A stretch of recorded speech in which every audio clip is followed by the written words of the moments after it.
So when somebody talks about cloud, do you have any random idea what is this cloud exactly? Anything that you can think of?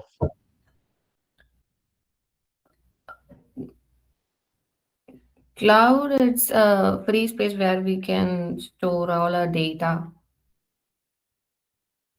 Um, See, for data storage, there is facility.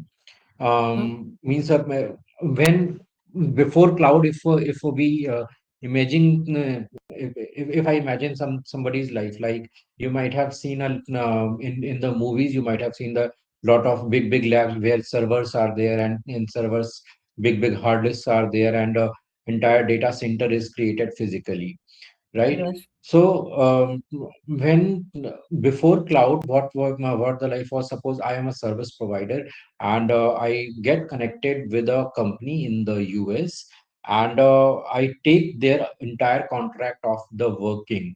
Now when I have taken the entire contract with them for their working, what I need to do is I need to find a physical space in my area, and there I'll create the entire office and their entire server system. I'll create entire infrastructure. I'll create and the storage systems, servers. I'll create then for maintaining those servers. A lot of cooling systems are will also be created. So like that, many things will be there, and there will be a server administrator will be there, and there will be a database manager will be there who will be handling all these storage locations and will ensure that everything is up and running 24 by 7. So all these things needs to be done, and lot of money also needs to be invested. Now let's suppose I have taken the contract, and their requirement is of that their overall at initial phase, they have the requirement of overall 100 GB data, let's say, at the initial, right? Mhm. So I assume that might be the data will increase in the in coming years, and what I'll do is that instead of taking 100 GB, I'll take direct 512 GB of his storage space. Now I am using the 100 GB, but I have paid fully for 512 GB. Now in future, what happens, that data increased and data has surpassed the limit of 512 GB now, and it requires the more than 512. So I presume that it might require that there will be a requirement of 5 TB in next 2 years. So directly, instead of purchasing 1 TB or 2 TB, I purchase directly 5 TB. Now I am using just 1 TB, but I am still paying for the 5 terabyte, right? So whatever is even I am not using, I am paying for that. And now let's suppose now 10 years are over. I had the contract of 10 years, and 10 years are over. Now that company says that I don't need to continue with you. I am breaking my MOU. So they have broken the MOU. Now, once they have broken the MOU, what will happen? Whatever I have invested into this infrastructure, in the storage space, everything, whatever I have done now is useless, right? Mm. Yes. Understood. So whatever the investment I have done, those investments are now of no use, because now my contract is over. So this is the major issue. This was the major issue earlier with the companies when cloud was not introduced.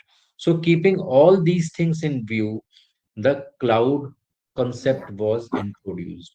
Now, what cloud concept says that whatever the storage you require, just tell me. I'll just pay for that much storage, and use it, and till you use it, you can pay it. When once you stop using it, you will not be charged for that. And No. now let's suppose I have got a again I have got a contract for a company for a project, so I don't need to invest on this infrastructure, that where I'll be storing the data, or internet will be there, and everything, the physical infrastructure, that for the hard disk, for the storage space, for the systems, for the servers, I need to do a lot of investment. Now because of cloud, I don't need to do all those investments. Only what I need is, I need to just contact to any of this cloud provider, and these cloud provider, I have to tell that I am going to use just this 20 GB of space. So they will tell, okay, if you are using the 20 GB, uh, just pay for this 20 GB and use it, and that's it. And that too, you have to pay when you are connected with the systems. Okay. Once you have stored the 20 GB data, that 20 GB store is reserved for you. You can connect to system and you can store that 20 GB space. Once you stop using it, stop paying it. So that's how the cost is also being saved, and the implementation uh, headache has also been reduced by introduction of the cloud. Now you don't need to invest on the infrastructure, you don't need to invest on the server system management. Just only you need to contact with the cloud service provider, and cloud service provider will provide that all infrastructure, because it has set up its own space. Okay, so cloud computing is basically, it is a on-demand delivery of IT resources. So IT resources are the storage systems, basically, right? These are the storage systems, and it is over the internet, where you only need to pay when you are using it. Okay. Okay. Suppose you have stored something, but you are not using that storage for, let's say, 15 days. So for 15 days also, you don't need to pay for that. Okay. It's not like a subscription. We have to maintain this much. If it is for 6 months, we need to use it for 6 months. Not like that. No, it's not like that. It means a one basic subscription cost is there, which is comparatively very reasonable in terms to the physical system. And if you are going to implement everything in physical system, suppose you have to maintain a server room, so then you need to invest around 40 to 50 lakh to create the servers, and everything you have to invest. But here you don't need to invest on any of that part. You just need a password and username to access that system where you have purchased. Okay, and after Mm. that you are just paying whenever you are using that system. Okay. Okay. Okay. So this is what is cloud computing concept. So in the cloud computing concepts, there can be the computation, there can be storage without purchasing and without maintaining the physical servers. Okay, you don't need to manage any physical servers, and it can be used on any kind of device. So it can be used on the desktop, laptop, palm top, mobile, or tablet, anywhere you want, you can use that. Even it can be used on the IoT connected devices, such as the, like, refrigerator is there, car is there, which are the IoT connected. IoT, do you know? No. IoT is um IoT is basically Internet of Things. Mm-hmm. Okay. Okay. So even you can use, so if you see nowadays in the means, you can see AC and refrigerator and car, all can be connected with the internet with the help of GPS. Okay. Yeah. Right? So Mm-hmm. those data are also being connected through the cloud servers only. So let's suppose you have a car, and in that car, you have a Apple Play or Android Play system is there. You can connect it. You can connect it with your mobile. Now mobile is connected to a cloud, and your car system is also connected through a cloud, and through a cloud only you are doing the communication between your mobile and the and your car system. Mm-hmm. Understood? Yeah, okay. Yeah. So it there are many good advantages are there for the cloud computing, like starting with on-demand service. So on-demand service means whenever you require, just use it, pay it, and use it. Pay and use. So you don't need to get depend on anyone, on any person or any server system or and anything of availability, right? And then since there are physical systems, there can be the natural hazardous situations can also be there. So um, let's suppose if your server system is there in a city where there is electricity issues there, so that can hamper and that can create the downtime for the client. But due to the very advanced technologies used with the cloud systems, there is a broader network access is there. You can use it anywhere with zero downtime. Then it is very easy to maintain because you are not going to maintain the systems now.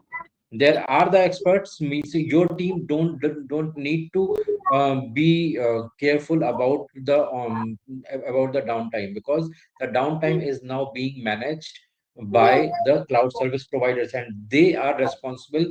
If any kind of downtime goes, your team or your system will not be anymore responsible, right? Then there are security systems are there. So Sigma security systems are created through the cloud service providers. So because of those security systems, it can means things cannot be compromised. Then there is no availability. I told that there will be minimal downtime because of the cloud service provider facility. Cloud servers are service providers are responsible for any kind of downtime, and if there is downtime, they are liable to pay that. That comes under the MOU when somebody signs a MOU with the these service providers, right?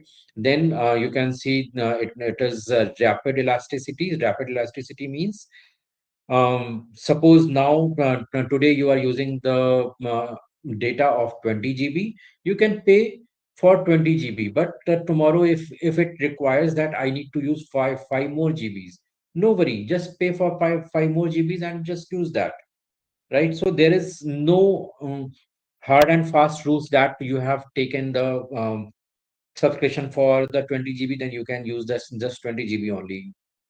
Whatever you want to use, just pay for that and use that. Okay. Okay. Okay. Apart from that, whatever the um, catching side you want to use, whatever the RAM size you want to use, or whatever the bandwidth you want to use, because many times what happens that when there are more number of interactions are there with servers, so at that point of time, since many application can go slow, so at that point you can even request the better cache size also. So for example, if you have shopping app of yours, okay, you have a Mhm. shopping website, and that shopping website data is all loaded on the cloud. Now at certain point of time, suppose there is a Diwali season are there, or there is a Christmas or New Year seasons are there, all of a sudden items means the people who are interacting with your app has been increased. Right, normally there are 1,000 customers are there. All of a sudden, there are 6 or 7,000 customers have been increased. So at that point of time, immediately you can request the better bandwidth, and you can pay for that bandwidth, and then you can use that bandwidth at that point of time. So Okay. when that point of time has got over, now again you can request back that I want the lower bandwidth. So that kind of things also can be done, which was never possible in the physical servers. Because in that in physical servers, what you need to do is you need to increase the RAM size, and that will be a monetary investment again. And once use of that RAM size over, now you cannot give back the RAM size. RAM, the bigger RAM.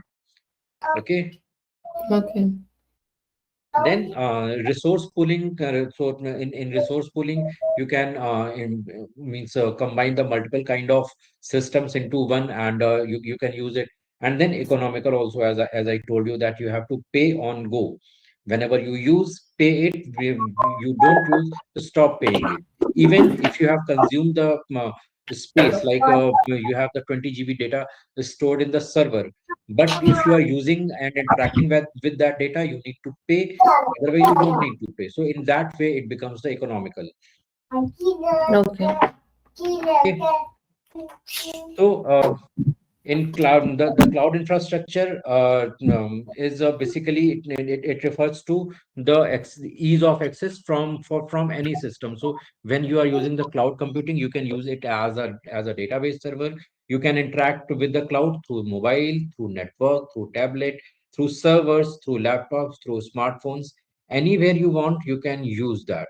Okay, so this is very much flexible for the service providers, and in the components of cloud, there are basically these four things are there. First one is the network.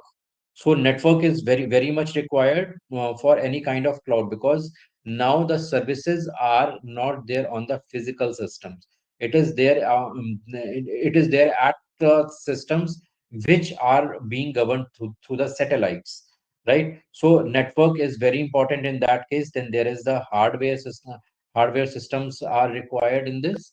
The hardware systems are like it is very minimal system, like you can access the cloud through your mobile, or you can, or laptop, or smartphone, or tablet, and anything you can use. Then the storage systems are there, and then virtualization system means like cloud ensures the zero downtime because of this virtualization factor. Because what happens is if you see with the Google Cloud, so in Google Cloud, Google has created the 29 regions in the entire world where the virtualizations are given. Like their main server is there in the USA, but apart from that, in main USA, they have um, created many other places as virtual systems. So if at any case, if any of node gets disconnected due to any reason, the entire data have virtual copy is available on other 28 systems, other 28 locations. So the end user who is using that data will never know that one location has got affected, because everything is virtualized on other systems as well, right? So this is how this entire cloud infrastructure maintains the zero downtime because of this virtualization. Okay. Okay, so there are various cloud platforms are there. So these are the five uh, main clouds are there, which are very much popular. So in that, AWS is there, then Google Cloud, IBM Cloud is there, then Microsoft Azure is the Microsoft Cloud. Now Microsoft is updating it from Microsoft Azure to Microsoft Fabric. It is updating. Then Force is also there. These five are the main cloud leaders are there in the market. Apart from that, there are five, six more big players are there, which are really working very good on the cloud platforms. Okay, Okay. so Mm-hmm. if we see the cloud platforms, whatever the cloud platforms are available. So there are first is the cloud Google Cloud Platform. So in Google Cloud Platform, this is called GCP service, which is services into the cloud management, security, development tools, computation, storage, networking. Apart from that, there is IAM, that is identity access management is there. Then there are big data, big queries are also the part of this Google Cloud Platform. So Google Cloud Platform has many things like There is networking is there. Then storage system, developer tools, computation, big data, BigQuery, management tools, data transfer, IoT, cloud. All these things are there, which means more than around 30 to 35 services are there in the Google Cloud services, which are being implemented extensively, and it is very easy to use tool compare in comparison to any other tool in the cloud. Okay, then and very popular. The most popular tool nowadays is AWS, which is on demand.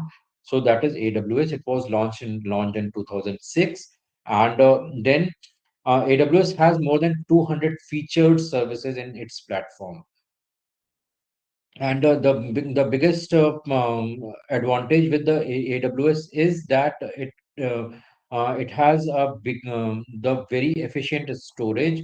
And since 2006 to till date, in last 20 years, since in at that time AWS started with just 20 tools, and in last 20 years it has launched more than 180 tools, and there is zero downtime in last 20 years. This is the biggest feature of this AWS. Because of this, this is most preferred platform. And apart then you can see Amazon has grown into the shopping market as well in last 10 to 15 years. Amazon has a huge pool of its implementation, and they are providing very much efficient services. And they provide the virtualization service also. The virtualization systems are basically ensure that whether you are accessing the cloud from whichever the location possible. So suppose you are accessing the AWS from India, you are using your own system from US, or you are using the own system from Africa, from wherever it may be, you will not find any delay in the access. The same speed will work at every place. This is the biggest AWS identification is there. Means for Google or for Azure, what happens is that if you change the location, the system gets delayed. And right now, like if you are sitting in India, and you are using the server in the Europe, so there can be a delay in the system. Or the same thing you are using in Singapore, so there can be delay in the system. But AWS ensures that the same speed from wherever you access. So that is the biggest feature. So there are the most used tools are there. That is Amazon S3. S3 is for the bucketing system. EBS is for the business system management. Then direct control. RDS is for the database management. EC2 is for the for creating the pipelines and buckets. And then Elastic IP is there for the um, for mobile storage. And then load balancing, Amazon S3. Then then Glue is also there, which is used for the ETL process. So like that, Lambda is also there. So Lambda works for the automation of the codes. So that without any manual interventions, codes can be implemented automatically. Right, then the third tool is Azure. Azure is the Microsoft tool, and it provides the cloud services for mostly for the analytic systems and backup services, remote system apps, then virtual machines. For all this, Azure provides its own services. So now let's understand that how what is the different things are there in different kind of models are there in cloud services. So there are four things are there, which might you might be hearing. So most of the times there is IaaS, information as infrastructure as services. Then PaaS, platform as services. Then SaaS, software as services. And then FaaS, function as service. These four are the main divisions are there in the cloud services. So first of all, let's start with the infrastructure as service. So in infrastructure as service, when we talk, so it is basically providing the infrastructure over the internet, right? So when I talk about the infrastructure over the internet, it means like you have, let's suppose you have your own programmer, you have your own developers, you have own system managers, you have your own security managers, right? Let's see, one means I'll show you first.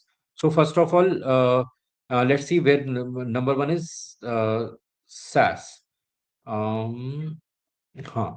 So, SaaS. In SaaS, what happens is, suppose you are provided with a software, and in that software, you just need to put your own data, and your result will be ready. So now, in this case, you don't need to manage any code. In this case, you don't need to manage any database or any security systems or any employee. Anything you don't need to manage. You have you are provided just with the data, and just with the system. Entire system is being configured by the system or by the cloud provider, and you just need to enter your data and you need to use it, right? So you might be using all these things on the Google, Gmail, Google Drive, Google Form, Google Docs. Have you used all these things? Yes, So Google all these Drive, things. Google Feed. Yeah, yeah. So all the Google suite you are using, everything is part of software as services, right? Where you don't need to worry about the code, you don't need to worry about the security, you don't need to worry about the server systems, you don't need to worry. You just need to use and go, use and go. So this is all is SaaS, right? Understood? So, you can think of a lot of software systems are there. In those lot of like you are running suppose you are running a school. Okay, so for to ensure that the school is running functionality very well, you are going to create a software, and you are paying someone to develop that software. Okay, so now what that software developer will do, they will develop everything for you. They will develop the security measures for you, and they will give you a software where just what you need to do is you need to assign a person who will just do the entries in that software, and then results will be generated. So this is software as services. Okay. Okay. So this is the one thing. Then the second thing comes is the platform as service. So in the platform as services, what comes is that you have your means in the platform, the cloud provider allows you to build your own application. So what cloud will manage is that they will provide you the space for the servers, they will provide you the networking services. But using that platform, you can deploy your own developer, you can deploy your own security managers, and they will develop the platform as per your need, and they can use it by that. So you don't need to invest on the servers and the storage locations. Just you need to invest on your people, like developer and security managers and all. Understood? This is the PaaS. So, platform as services. So, in the platform as services, that Google App Engine is there, then Elastic Bean is there. So, all these things are the platform as services. Okay. Then, after that comes is information as services. So, in the information as services, the cloud will provide the computation, the storage, the networking on demand. Okay. So everything, these all everything will be provided by the cloud provider, and the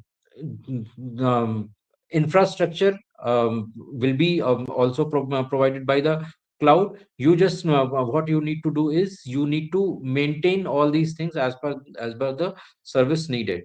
And in the function as services, in function as services, there can be the servers, the remote servers are there, there can be the serverless architecture. So this serverless architecture, on this, what you can do is, you have hired a programmer, your programmer can work on the existing system with the coding knowledge, and the design will be developed by the software developer. The cloud will provide us the serverless architecture where you will be using directly that system. Okay. So there are like AWS Lambda is there. So we'll see what is how this Lambda will be executed. Then cloud functions will be executed.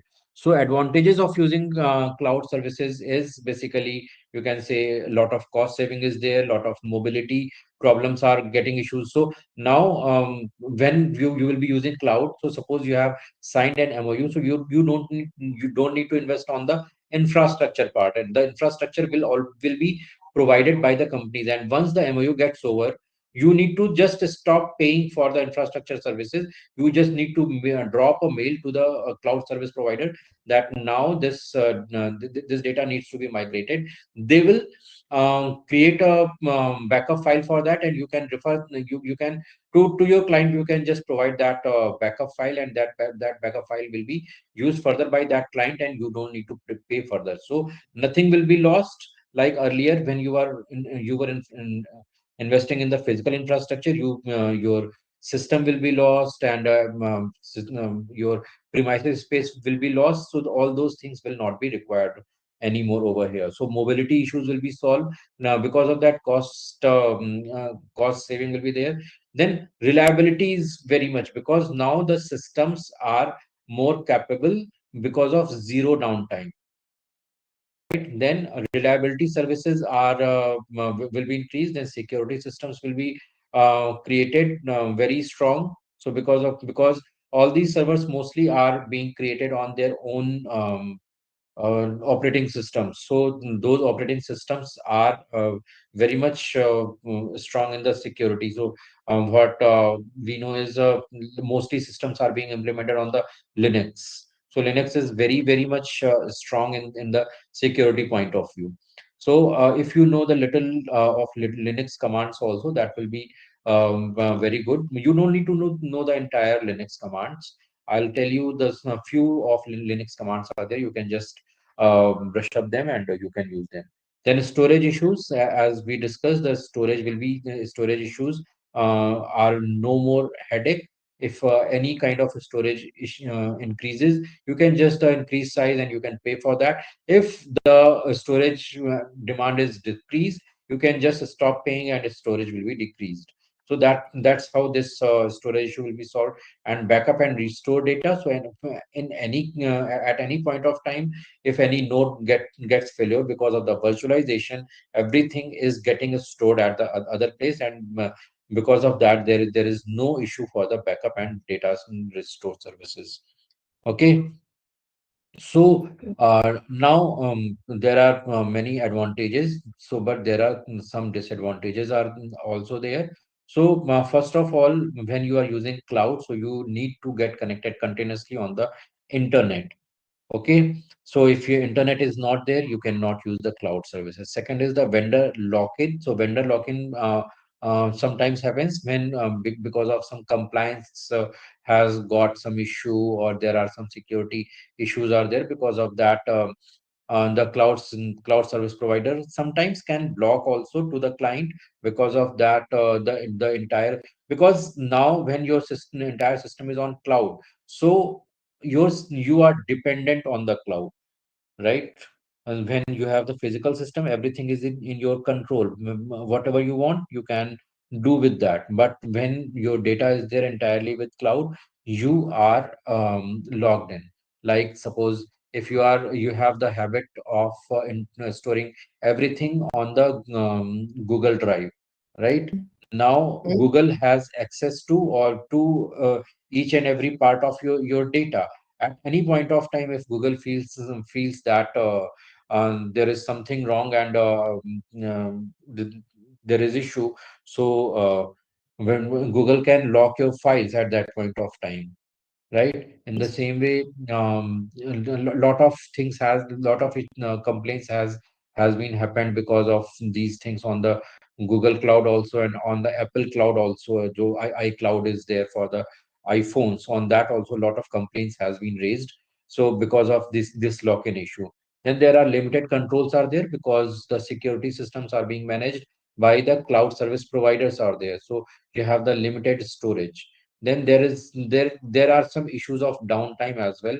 So in case of downtime, like sometimes the Google server has gone down in last 10 years. There are around 6 7 events has been reported of the downtime of the Google server itself. So because of that, there are um, many issues are there. Then security and privacy are also sometimes the issue in this, right? So applications of cloud, there are you can implement the cloud on AI and IoT, then blockchain implementation for data analytics and storage, then backup and recovery, web development. For everything, cloud is being used. That's why now everything is getting on cloud. When we talk about the AI and ML on the cloud, so in AI and ML, like infrastructure, CPU resources, OS are being implemented through the AI, and these cloud provides the tooling services like you might have heard of generative AI nowadays very much. So generative AI is completely being implemented by the cloud only. No, so if somebody is working on the generative AI, he cannot come out from the cloud services. Everything is on cloud in generative AI.